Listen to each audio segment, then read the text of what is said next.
Hello, welcome to Workplace Wake Up. I'm Jen Shaw.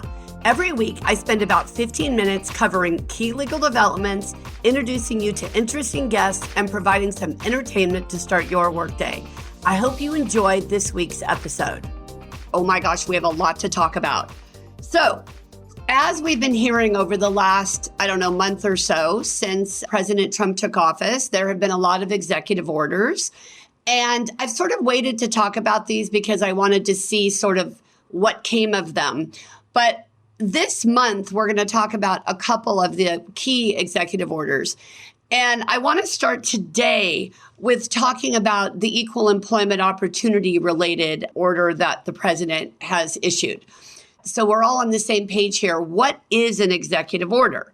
I think a lot of us have been confused by, well, wait a minute, can the president do what he's doing with these executive orders?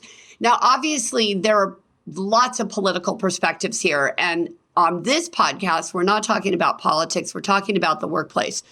So I want you to know what the law says about executive orders. And then we're going to figure out what it means for us as HR professionals, employment lawyers, et cetera. So remember that an executive order is a directive by the president. And the purpose of the order is to manage the operations of the federal government. So when you read with some of the executive orders over the last month or so, we've heard, couple weeks, I guess, we've heard, it feels like a month. We've heard things like clarification. I want to clarify this court decision. I want to clarify this law. The reason that word or those phrases are being used in the executive orders is because that's really the purpose. The purpose is to say, okay, I'm going to manage how these laws are interpreted by federal agencies. So when you look at an executive order, as we've already seen, they can be challenged on the basis of constitutionality. Okay, so somebody can say, as has already happened, the birthright citizenship executive order is unconstitutional under the 14th Amendment. Therefore, we're going to the courts and we're going to figure out what to do about it. Okay, now, when you think about how to put this all in perspective, really what's important is to recognize, okay, as an employer, what do I need to know about? There's going to be a lot of fighting and a lot of angst and a lot of arguing about these executive orders. But in the meantime, what are we supposed to do as employers? We're going to have to stay tuned for some of that because this is all going to sort of become more clear as the weeks and months and years go on in terms of what we do with executive orders and how they're interpreted and what this current Supreme Court is going to do with them. Because ultimately, these are all going to be constitutional questions that are going to end up with the United States Supreme Court. All right, so the first one I want to talk about today is the White House's executive order on gender. And it's actually related to the elevation of a current member of the Equal Employment Opportunity Commission to chair, and her name is Andrea Lucas. So I'm going to talk about that in a second as well. First, let's talk about this executive order. Okay, the title of the executive order is Defending Women from Gender Ideology Extremism and Restoring Biological Truth to the Federal Government. Okay? What it actually mandates is that the federal government only recognize two biological sexes, male and female, as they are determined at conception. So the order is going to have a lot of different impacts. Among other things, when you have a government-issued identification, like a passport, it's going to have to reflect the biological sex of the individual assigned at birth. Everywhere in the rules or the laws or the regulations federally that they use the word gender, it's going to be replaced with the word sex. The Attorney General is required under the executive order to reverse any policies that allowed gender identity-based access to things like restrooms, okay? What they call single-sex spaces. It also rescinds a whole bunch of documents that were issued during President Biden's administration, including the 2024 Equal Employment Opportunity Workplace Harassment guidance that was issued by the Equal Employment Opportunity Commission. That is important because in that document, the agency said that Title VII protects LGBTQ workers based on the Supreme Court's holding in the Bostock versus Clayton County decision. So it recognized that although Title VII uses the word sex, the term sex, it is encompassing of things like gender identity and gender expression, and also sexual orientation. That's what the court held in Bostock. Okay, so the executive order is wanting to change all of that, turn all that around. Now, at the same time, when President Trump took office, he elevated Andrea Lucas to become the chair, the acting chair of the commission. She's been there since 2020, by the way, but she has a much different perspective than the prior chair did. She has talked about when the president announced her elevation to chair, she immediately issued a statement saying, well, the EEOC should be rooting out unlawful DEI-motivated race and sex discrimination. It should protect workers from anti-American national origin discrimination. It should defend what she called the biological and binary reality of sex and related rights, including the single-sex restroom issue, protecting workers from religious bias and harassment, and also re-examining the 2024 EEOC workplace guidance that I just referenced with respect to protections for LGBTQ plus workers. And also, interestingly, the regulations that were issued about the Pregnant Workers Fairness Act.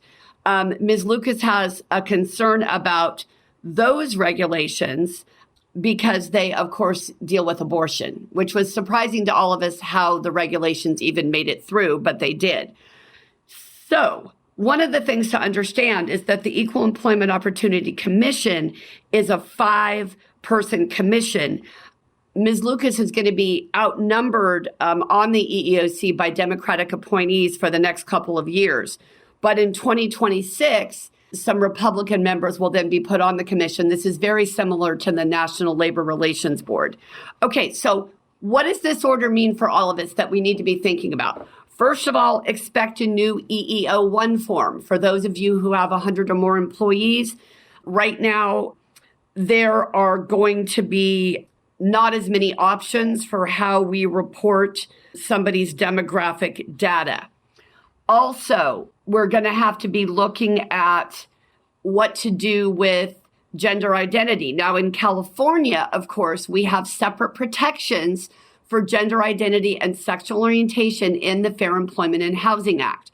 So one of the things we have to be very careful of is that we don't run and make changes based on these executive orders that are not going to apply in California. Now, the administration has said they're going to do everything they can to enforce their perspectives and their rules on other states like California. It's probably not going to be successful, but we'll just have to see where it goes in the courts. In the meantime, expect litigation over bathroom access. Even California employees are going to have the right under federal law to challenge access. And we're going to have to see what the California legislature decides to do about that.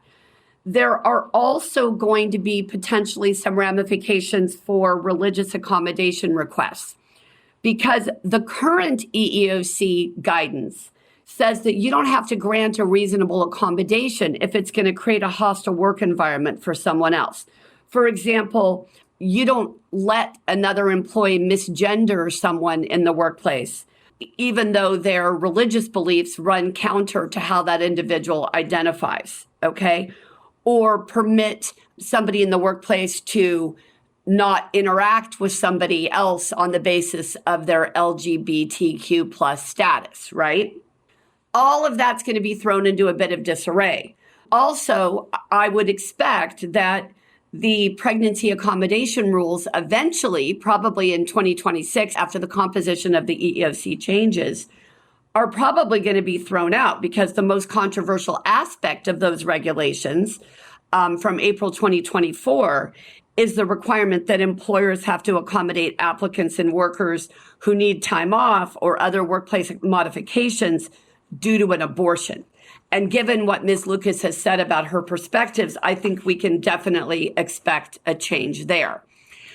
So we're going to have to pay attention to a lot of potential developments in terms of forms that the government's going to be issuing and how these executive orders are going to implicate or affect what goes on in California. Now, as I said earlier, when you look at things like same-sex bathrooms, unisex bathrooms, right, where there's a single stall, a single restroom, and it can be used for either identity, we have state laws that already protect that reality here in California. Now, whether our legislature would ever overturn those laws or issue new requirements is, of course, something that nobody will know. But at this point, we have a lot of protections on a state level.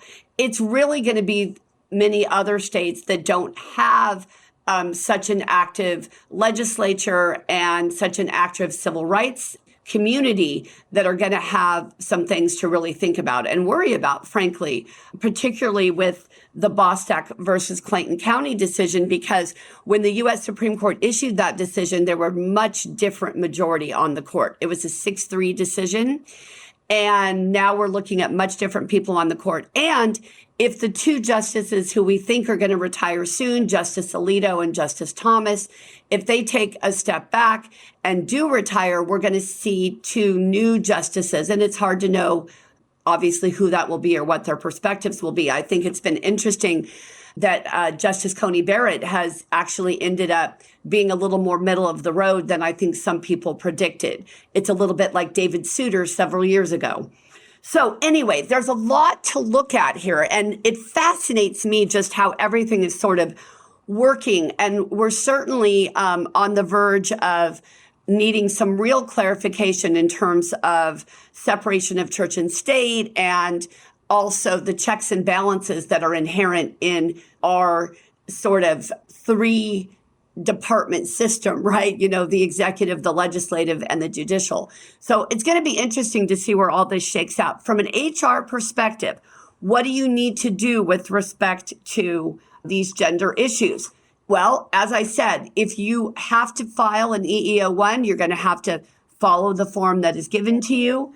If you get complaints that are filed with the Equal Employment Opportunity Commission as opposed to the California Civil Rights Department, remember that they're going to be interpreted differently, potentially. There certainly, I think, will be a different interpretation at the EEOC regarding protections based on gender identity and gender affiliation and also sexual orientation. Because if you read Title VII strictly, it uses the word sex, which has been defined as the biological sex, binary. So it's going to be interesting to figure out how the courts look at that and how the California regulatory agencies choose to deal with it. So for now, try not to be overwhelmed by the number of developments that are coming out. I'm finding myself up till 2 and 3 o'clock in the morning trying to keep track of everything. And it's important to be aware. It's important to follow what's happening. But do take a deep breath. Do realize that this is a marathon, not a sprint. We've got 4 years with this administration. Nobody knows who's coming next. We have to be nimble. That's one of the things about a solid HR person, right? Whether it's a department or an individual or an employment lawyer in-house or externally, you've got to be nimble. You've got to be flexible. You've got to be able to figure out, okay, based on this development, what am I going to do practically? All right. So for now, it's interesting, and we're just going to have to watch what's happening. Just be very careful what you're saying. Make sure that you are educated about what's going on, and you just keep doing your very best. That's all we can do. This reminds me very much of what was happening during COVID, when we were all trying to figure out what the heck the regulations were and how long somebody had to be out if they were exposed and who was a close contact.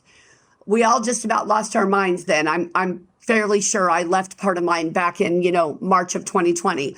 So Be patient with yourself, be patient with your team, but don't tune this out. That is something you cannot do. You've got to stay on your toes. Everyone, thank you so much for joining me here today. Go out and have a great day, and I'll see you next time. Workplace Wake Up, including our guests and hosts, do not provide legal advice in this podcast. Do not act upon any of the information discussed in this podcast without first consulting a licensed attorney in your jurisdiction. If you enjoyed this episode and would like to spread the word, please share it with others. Post about it on social media and/or rate and review it. You can also follow us on LinkedIn, Twitter, and Facebook, and email us at info@shawlawgroup.com.